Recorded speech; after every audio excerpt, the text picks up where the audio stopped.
मालकोष जैसे इंटरनेशनल अपराधी को पकड़वाने और राष्ट्रपति से कीर्ति चक्र पाने के बाद पूनम सिंह की प्रसिद्धि चारों ओर फैल गई थी। सेना ने उन्हें ऑनरेरी मेजर की पोस्ट से सम्मानित किया, इसलिए अब पूनम सिंह मेजर पूनम सिंह के नाम से प्रसिद्ध हो गई थी।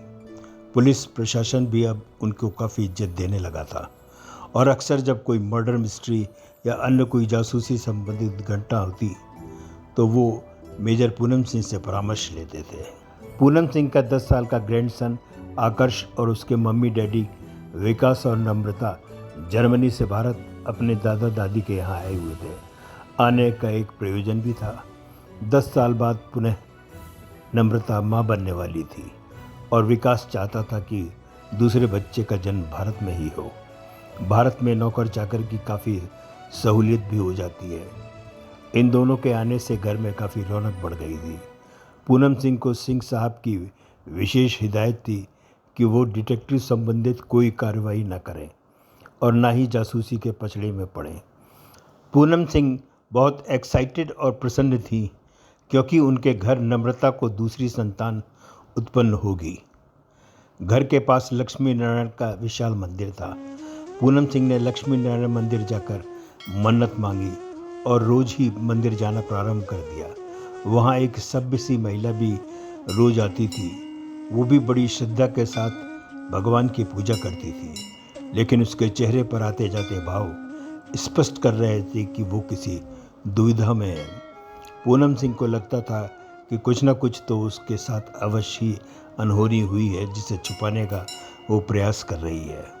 पूनम सिंह उससे पूछना चाहती थी कि क्या कारण है, वो क्यों उदास रहती है, पर सिंह साहब की हिदायत कि किसी लफड़े में नहीं पड़ने का सोचकर वो उससे कुछ पूछती नहीं थी।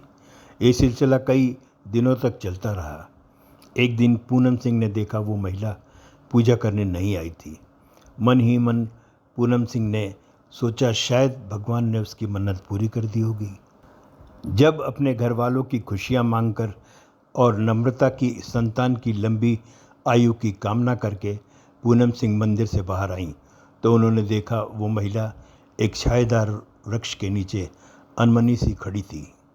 वो पूनम सिंह की ओर आई और उन्हें दोनों हाथ जोड़कर नमस्ते की और आदर सहित बोली, मैम, आप डिटेक्टिव मेजर पूनम सिंह ही है ना? हाँ, मैं पूनम सिंह ही हूँ, कोई डिटेक्टिव नहीं हूँ। मैं हाउसवाइफ हूँ और कुछ मौक़ा पर लोगों की मदद भी की है, लेकिन जैसा तुम सोच रही हो वैसा बिल्कुल भी नहीं है। मैडम, मैंने आपकी बहुत तारीफ़ सुनी है। मैं इससे बहुत संकट पे हूँ, प्लीज़ मेरी मदद कर दीजिए। उस औरत की आंखों में पूनम सिंह ने एक दुख और मजबूरी पड़ी, इसलिए पूनम सिंह ने ना चाहते हुए भी उस महिला से पूछ लिया, ठीक है, बताइए आपका नाम क्या है और क्या परेशानी है आपको? धन्यवाद मैम, मेरा नाम मीनाक्षी है और बात ये है कि मेरे हस्बैंड लेखराज संडे से घर नहीं आए हैं। जब गए थे तो बड़े परेशान से थे, कह के गए थे कि थोड़ा ख़तरनाक काम है, पर तुम मेरी चिंता न करना, मैं सुबह तक लौट कर आऊँगा। अगर किसी कारण लौट कर ना आ पाया तो इन 2 नंबर पर फ़ोन कर लेना। क्या काम करते थे तुम्हारे हस्बैंड? मैम, उनका लॉटरी का व्यवसाय था। कुछ दिनों से उन्हें धमकी भरे फ़ोन भी आ रहे थे। उनसे पूछती थी तो वो बताते ही नहीं थे। कहते थे बिजनेस में थोड़ा अप्स एंड डाउन तो चलता ही रहता है, तुम चिंता ना करो, मैं सब ठीक कर लूँगा। देखो मीनाक्षी, ये कोई ख़ास बात नहीं है। हो सकता है अपने किसी रिश्तेदारी में चले गए हों, आ जाएंगे तुम्हारे हस्बैंड, चिंता मत करो। नहीं मैम, मुझे लगता है कि वो किसी परेशानी में फंस गए हैं। सभी रिश्तेदारों से मैं मालूम कर चुकी हूँ, उनका फ़ोन लगातार 3-4 दिनों से बंद है। पता नहीं मैडम, मेरा मन बहुत घबरा रहा है, लेकिन मुझे ऐसा आभास हो रहा है कि वो किसी बड़ी मुसीबत में फंस गए हैं। पूनम सिंह ने मीनाक्षी को टालते हुए कहा, ठीक है, तुम पुलिस में रिपोर्ट करो, मैं पुलिस इंस्पेक्टर से बात कर लूँगी। ये कहकर पूनम सिंह जाने को हुई। कुछ दूर चलकर उसने पलट कर देखा तो पाया कि उस औरत मीनाक्षी की आंखों में आंसू थे। पूनम सिंह को वापस आता देख मीनाक्षी बोली, मैडम, मेरे पति मुझसे बात किए बिना चंद घंटे भी नहीं बिता पाते थे। कुछ न कुछ बहाने से दिन में 4-5 बार हमारी बात हो जाती थी। उनसे बात किए बिना खाना भी गले से नहीं उतरता था। आप क्या सोचती हैं कि मैंने पुलिस में रिपोर्ट नहीं की होगी? मैं 2 बार थाने जा चुकी हूँ, लेकिन दोनों ही बार उन्होंने मुझे दिलासा देकर वापस भेज दिया है। मैडम, मुझे आपसे बहुत आशा है, प्लीज़ मेरी सहायता कीजिए। आप ही मुझे मेरा खोया हुआ सुहाग वापस दिला सकती है। मन ही मन पूनम सिंह ने निश्चय किया कि ये महिला जेन्युइन है और उसे इसकी सहायता करनी ही चाहिए। पूनम सिंह ने घर आकर विस्तार से सिंह साहब को मीनाक्षी की करुणा भरी कहानी सुनाई और कहा, सिंह साहब, मैं उसकी सहायता करना चाहती हूँ। क्या बात कर रही हो पूनम? क्या ये मौका है किसी की हेल्प करने का? घर पर इतनी बड़ी खुशखबरी आने वाली है, इतना काम फैला हुआ और तुम हो कि जेम्स बॉन्ड 007 बनना चाहती हो? नहीं, कदापि नहीं। मैं मौजूदा सिचुएशन में तुम्हें इसकी इजाज़त हरगिज़ नहीं दूंगा। नम्रता ने कहा, बाबूजी, मम्मी को रोकिए नहीं। हो सकता है कि आने वाले बच्चे को उस महिला की शुभकामनाएं और दुआएं मिल जाएं। वैसे भी मुझे तो आज नर्सिंग होम में एडमिट होना ही है। वहाँ तो सब काम नर्सिंग स्टाफ ही करेगा। आकर्ष भी पूरी तरह से यही चाहता था कि दादी इस काम को करें और शुरू से ही दादी का फ़ैन रहा आकर्ष एक कदम आगे की सोच रहा था। ये भी चाहता था वो कि दादी का इस काम में हाथ बटाए। ठीक है, जैसी तुम लोग की इच्छा। मैं तो अपनी मंशा बता चुका हूँ। पूनम सिंह को याद आया कि मीनाक्षी ने उसे 2 नंबर दिए थे और कहा था कि उसके पति ने इन दोनों नंबरों पर कॉल करने के लिए कहा है। पूनम सिंह ने तुरंत फ़ोन डिपार्टमेंट में अपने एक मित्र को फ़ोन घुमाया और इन दोनों नंबर्स की डिटेल्स निकलवाईं। फ़ोन डिटेल्स के अनुसार इस व्यक्ति का नाम अशोक था, दूसरे व्यक्ति का नाम दिलीप था। अशोक थोड़ा पास ही रहता था, लेकिन दिलीप की लोकेशन दूर की थी, इसलिए पूनम सिंह ने पहले अशोक की जांच पड़ताल करने का निश्चय किया। अशोक की लोकेशन सदर बाज़ार की थी। तुरंत ही गाड़ी लेकर पूनम सिंह सदर बाज़ार रवाना हो गई। वहां गाड़ी को पार्क करके तेज़ी से पूनम सिंह सदर बाज़ार की उस लोकेशन पर आ गई और उस नंबर को ट्रैक करना शुरू कर दिया। उस व्यक्ति अशोक ने नीले कलर की शर्ट और सफ़ेद पैंट पहनी हुई थी। काफ़ी पास आने के बाद पूनम सिंह ने उसके नंबर पर फ़ोन डायल किया ताकि ये निश्चित हो सके कि ये व्यक्ति अशोक ही है और वो सही व्यक्ति का पीछा कर रही है। पूनम सिंह ने नोटिस किया कि फ़ोन उसकी जेब में बज रहा था। उस व्यक्ति ने जेब से फ़ोन निकाला और कहा, हेलो, कौन बोल रहे हैं? पूनम सिंह का ध्यान उस व्यक्ति पर केंद्रित था, इसलिए अचानक ही वो एक स्कूली छात्र से टकरा गई। छात्र का बैग नीचे गिर गया और उसमें रखा सामान सड़क पर गिर गया। बैग पूनम सिंह का भी गिर गया। क्योंकि गलती पूनम सिंह की थी, उसने सॉरी कहा और उसका सामान वापस बैग में रखने लगी। उस छात्र ने कहा, कोई बात नहीं आंटी, मेरा ध्यान भी शायद भटक गया था। उसके सामान में एक चाकू भी रखा था, जिसे देखकर पूनम सिंह को थोड़ा आश्चर्य हुआ। पूनम सिंह ने गुस्से में कहा, स्कूल पढ़ने जाते हो या गुंडागर्दी करने? अरे नहीं आंटी, लड़का हकलाते हुए बोला, ये तो मम्मी ने रख दिया है सेव अमरूद काटने के लिए। पूनम सिंह ने उसे हिदायत देकर चाकू वापस कर दिया। तब तक पूनम सिंह ने देखा वो व्यक्ति अशोक कहीं मकानों के पास सकरी गलियों में मुड़ गया था। उसका पीछा करते हुए पूनम सिंह भी वहां पहुंची, लेकिन तब तक वो उसकी नज़रों से ओझल हो चुका था। फिर पूनम सिंह ने तय किया कि उसे अब दूसरे व्यक्ति जिसका नाम उस महिला मीनाक्षी ने दिया था, उसके बारे में तहकीकात करनी चाहिए। उसका नाम दिलीप था और वो थोड़ी दूरी पर रहता था। पूनम सिंह अपनी गाड़ी में आकर बैठी और गाड़ी को दिलीप के घर की ओर ले जाने लगी। अभी वो निकली ही थी कि तभी उनका फ़ोन बजने लगा। फ़ोन सिंह साहब का था। पूनम सिंह ने फ़ोन उठाया और पूछा, हेलो सिंह साहब, क्या बात है? सिंह साहब ने कहा, पूनम कहाँ हो? जल्दी से सिटी नर्सिंग होम आ जाओ। नम्रता का वाटर ब्रेक हो गया है। हम लोग ऑलरेडी उसे नर्सिंग होम ले आए हैं। अब इंतज़ार की घड़ियां चंद शेष हैं। किसी भी समय खुशखबरी सुनाई पड़ सकती है। भगवान का बहुत बहुत शुक्रिया। मैं नर्सिंग होम के बहुत ही पास हूँ, तुरंत ही आ रही हूँ। वो तुरंत नर्सिंग होम की ओर चल दी। पूनम सिंह सही समय पर नर्सिंग होम पहुंच गई थीं।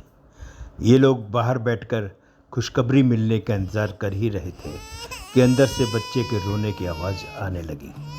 आकर्ष ने कहा, वाऊ, दादी क्या समय पर एंट्री मारी है। आपके आते ही मेरी छोटी बहन इस दुनिया में आ गई। सिंह साहब ने आश्चर्य से कहा, अरे तुम कैसे कह सकते हो कि लड़की हुई है? दादी के साथ रहकर उनकी डिटेक्टिव कहानियाँ सुनकर कुछ तो असर मुझ पर पड़ेगा ही। छोटी बच्ची और छोटे बच्चे के रोने की आवाज़ में फ़र्क होता है। उसे से जान लिया कि लड़की हुई है।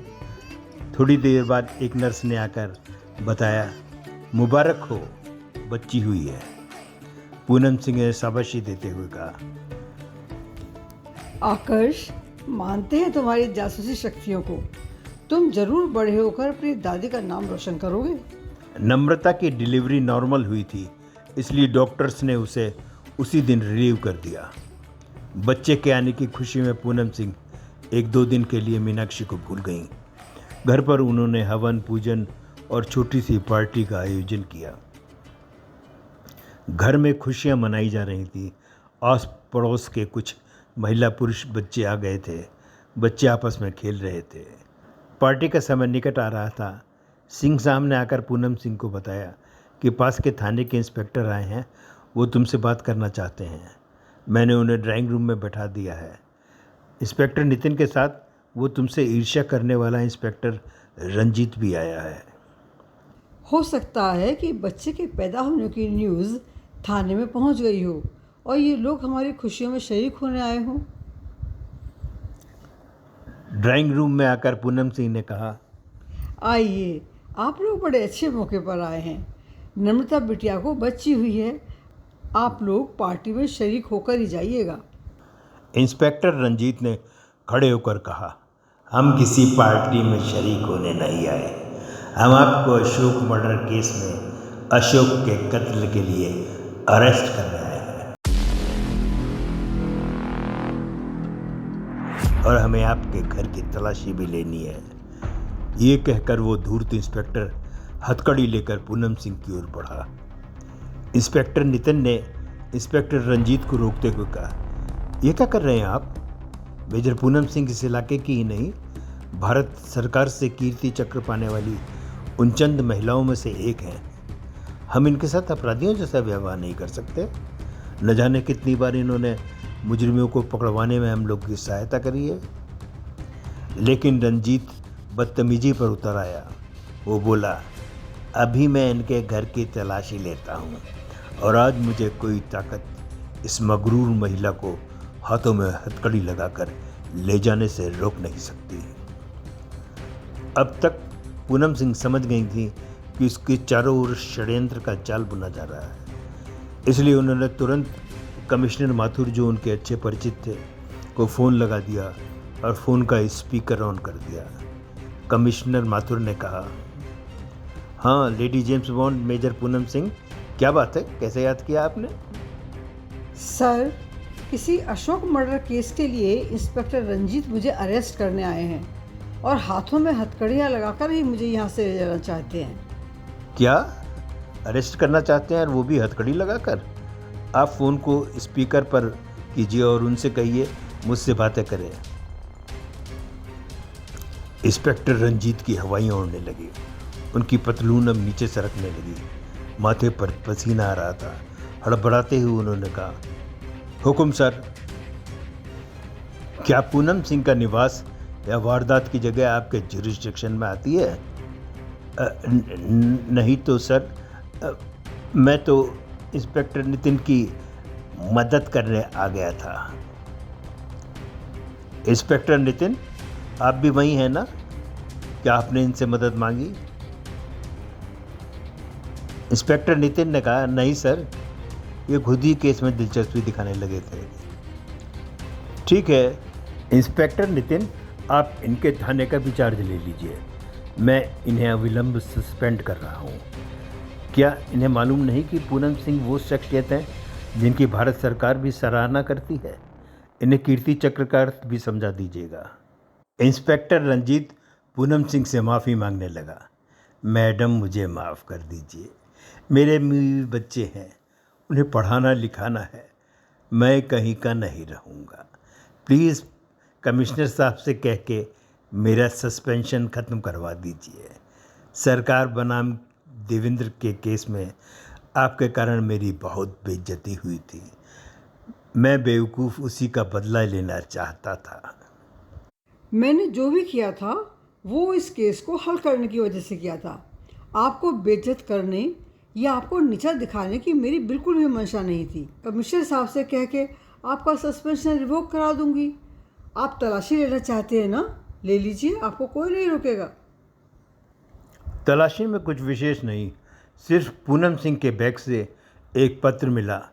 ये पत्र मृतक अशोक ने पूनम सिंह को लिखा था, जिसका मजमून था, पूनम सिंह मैम, मुझे 10 लाख रुपयों की सख्त आवश्यकता है। वो मुझे आप इसी हफ्ते दे दीजिए, नहीं तो विवश होकर मैं आपके सारे राज उजागर कर दूंगा। आप कहीं की भी नहीं रहेंगी, आप खत्म हो जाएंगी। बहुत से केसेस को सॉल्व करने में आपने बहुत मोटी मोटी रिश्वत ली है। अपराधियों से मिलकर निर्दोष लोगों को केसेस में फंसाया है। आपके सारे काले कारनामे सीबीआई को सौंप दूंगा अगर आपने मुझे 10 लाख रुपए नहीं दिए तो। अशोक कुमार सिंह। इस पत्र को पढ़ने के बाद पूनम सिंह को एहसास हो गया कि वो किसी षड्यंत्र का शिकार हुई है। उसे किसी ने जाल में फंसाया है, लेकिन क्यों? उसकी तो किसी से दुश्मनी भी नहीं है, फिर किसने किया ऐसा? उसने इंस्पेक्टर नितिन से कहा, मैं आपके साथ थाने चलने को तैयार हूँ। मैं देखना चाहती कि क्या सबूत मेरे खिलाफ हैं। थाने में आकर इंस्पेक्टर नितिन ने वो वीडियो फुटेज दिखाई जिसमें पूनम सिंह अशोक का पीछा कर रही है। दूसरा सबूत, अशोक के मोबाइल पर पूनम सिंह द्वारा किया गया वो कॉल जो उसने अशोक का पीछा करते हुए उसके मोबाइल पर की थी। तीसरा सबूत था वो चाकू जिससे अशोक की हत्या की गई थी। चाकू को देखते ही पूनम सिंह पहचान गई। ये वही चाकू था जो उस छात्र के बैग से गिरा था, जिसको पूनम सिंह ने उसे उठा कर दिया था। अरे नहीं आंटी, ये तो मम्मी ने रख दिया है सेव अमरूद काटने के लिए। इसी कारण उसके फिंगरप्रिंट्स चाकू पर आ गए। उस छात्र जिसने अपने मुंह पर मास्क पहना हुआ था, जब पूनम सिंह का सामान उसके बैग में रखा था, उसी समय उसने वो पत्र बैग में रख दिया होगा और मृतक के शरीर के पास पाया गया पूनम सिंह का विजिटिंग कार्ड निकाल लिया होगा। पूनम सिंह समझ गई कि उसे बुरी तरह से फंसाया गया है। प्रथम दृष्टया अदालत ने पूनम सिंह को अशोक के कत्ल का जिम्मेदार माना और उसे 15 दिन की न्यायिक हिरासत में जेल भेज दिया। पूनम सिंह को राजनीतिक कैदियों की तरह दूसरे कैदियों से अलग रखा गया। इस सब से पूनम सिंह को गहरा सदमा लगा था। सिंह साहब उससे मिलने आए तो पूनम सिंह की आंखें भर आई। मुझे माफ़ कर दीजिए सिंह साहब, मैंने आपकी बात नहीं मानी और स्वयं अपने पैरों पर कुल्हाड़ी मार ली। फंस गई ना दुश्मनों को बिछाए इस चक्रव्यूह में। घर में कितनी खुशियाँ मनाई जा रही थी, पर अब कहाँ होंगी वो खुशियाँ। मेरे जेल आने से सब कुछ अधूरा अधूरा सा हो गया होगा। जाल बिछाने वालों ने भी ऐसा जाल बिछाया है जिसे काटना असंभव सा लग रहा है। मैं तो बिल्कुल निराश हो चली हूँ। मेरी एक बात मानेंगे आप जेल मत आया कीजिए, घर पर ही रहिए। उन लोगों को मेरी कमी महसूस नहीं होने दीजिएगा। कैसी बातें कर रही हो आज निराशा वाली? तुम तो हम सब के लिए ऑक्सीजन हो। तुम ही अगर निराशा वाली बातें करोगी तो हम सब टूट जाएंगे। ऐसा मत सोचो, ये सोचो कि ये भी एक इम्तहान है, एक चक्रव्यूह है जिसको हमें तोड़ना है। ठीक कह रहे हैं सिंह साहब। आप एक काम कीजिए, वो महिला मीनाक्षी जो मुझे मंदिर में मिली थी, उसको मंदिर और उसके घर तलाश कीजिए। उसका पता मेरे लाल पर्स की जेब में है। फ़ोन पर भी उसे ट्राई कीजिएगा। मैंने तो उसे कई बार फ़ोन मिलाया था, पर उसका फ़ोन स्विच ऑफ था। ठीक है पूनम, ये सब पता लगा कर मैं कल तुमसे मिलता हूँ। अगले दिन पूनम ने सिंह साहब से पूछा, क्या रहा? कुछ सुराग मिला क्या? वैसे मुझे मालूम है कि इस महिला ने ही मुझे ट्रैप किया है। ठीक कह रही हैं आप। मंदिर में पुजारी ने बताया कि अब कई हफ्तों से वह लेडी नहीं आ रही है। मंदिर में लगा सीसीटीवी बरसात में पानी घुस जाने के कारण 2 हफ्ते से काम नहीं कर रहा। मीनाक्षी के घर गया तो पता चला कि इस नाम की महिला कभी वहाँ रहती ही नहीं थी, यानी उसने तुम्हें बोगस एड्रेस दिया था। एक्सचेंज जाकर मालूम किया तो पता चला कि इसी नाम और इसी एड्रेस से उसने सिम एक्टिवेट कराया था, जो अब शायद उसने डिस्ट्रॉय कर दिया है। कोई बात नहीं सिंह साहब, लगता है अभी और कई महीने जेल की रोटी मेरे भाग्य में लिखी है। वैसे यहाँ मुझे कोई तकलीफ़ नहीं है। मुझे A1 ट्रीटमेंट दिया जाता है। कमरे में टीवी भी लगा है। जेलर साहब बता रहे थे कि यहाँ पर कुछ दूरी पर एक नई जेल बनी है। ये लोग कल मुझे वहाँ शिफ्ट कर देंगे। वहाँ जेल में कमरे काफ़ी साफ़ सुथरे हैं और हवादार भी हैं। मेरी आपसे प्रार्थना है कि प्लीज़ वहाँ मुझसे मिलने नहीं आइएगा। एक तरह से मैं अपनी गलती का प्रायश्चित करना चाहती हूँ। सिंह साहब नई बनी जेल में 2-3 बार पूनम सिंह से मिलने गए, लेकिन पूनम सिंह ने उनसे मिलने से इनकार कर दिया। 15 दिन बाद सिंह साहब पुनः पूनम सिंह से मिलने आए, लेकिन पूनम सिंह ने उनसे मिलने से मना कर दिया। सिपाही पवन सिंह पूनम सिंह के व्यवहार के कारण उनसे काफ़ी प्रसन्न था और उनसे काफ़ी सहानुभूति भी रखता था। उसने अपनी जेब से एक पत्र निकालकर पूनम सिंह को देते हुए कहा, मैडम, आप बहुत अच्छी हैं। मैंने आपके बहुत से किस्से सुने हैं। आप सिंह साहब से ऐसा व्यवहार मत कीजिए, अच्छा नहीं लगता। अपनों से ऐसे रूठते नहीं हैं। आज मैंने उनकी आंखों में आपके लिए आंसू देखे, मुझसे रहा नहीं गया। मैम, प्लीज़ उनसे मिल लीजिए। पूनम सिंह ने सिंह साहब का पत्र खोला और पढ़ा। खत का एक एक शब्द पूनम सिंह को नश्तर जैसा चुभा। खत में लिखा था, क्यों पूनम, क्यों ऐसा व्यवहार कर रही हो? जब तक तुम सुबह उठाती नहीं थी, मेरा सवेरा नहीं होता था। अब तो ऐसा लगता है जैसे सब कुछ एक मिथ था। अब तो न सुबह आती है न शाम होती है। तुम्हारे बिना हो रहे इस खालीपन को मैं कैसे दूर करूं?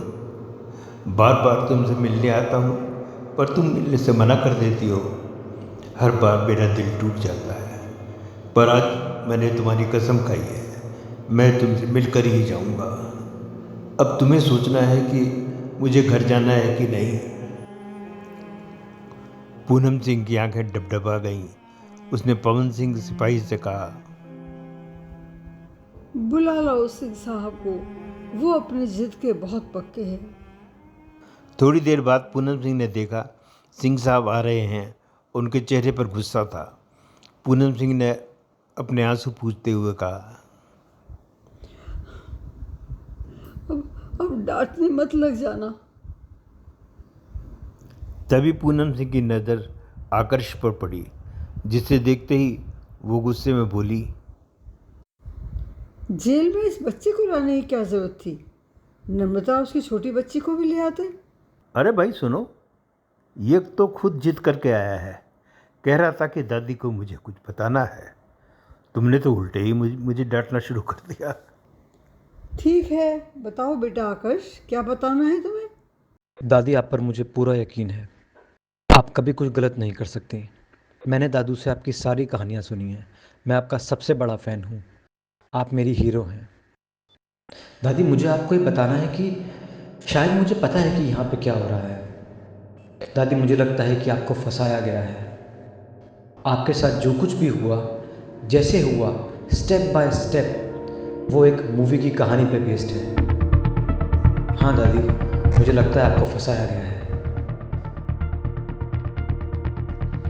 ये कैसा चक्रव्यूह है जिसमें पूनम सिंह फंसती चली जा रही है, और क्या वो इस चक्रव्यूह से निकल पाएगी?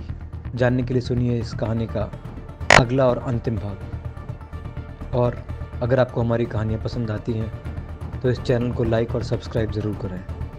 धन्यवाद।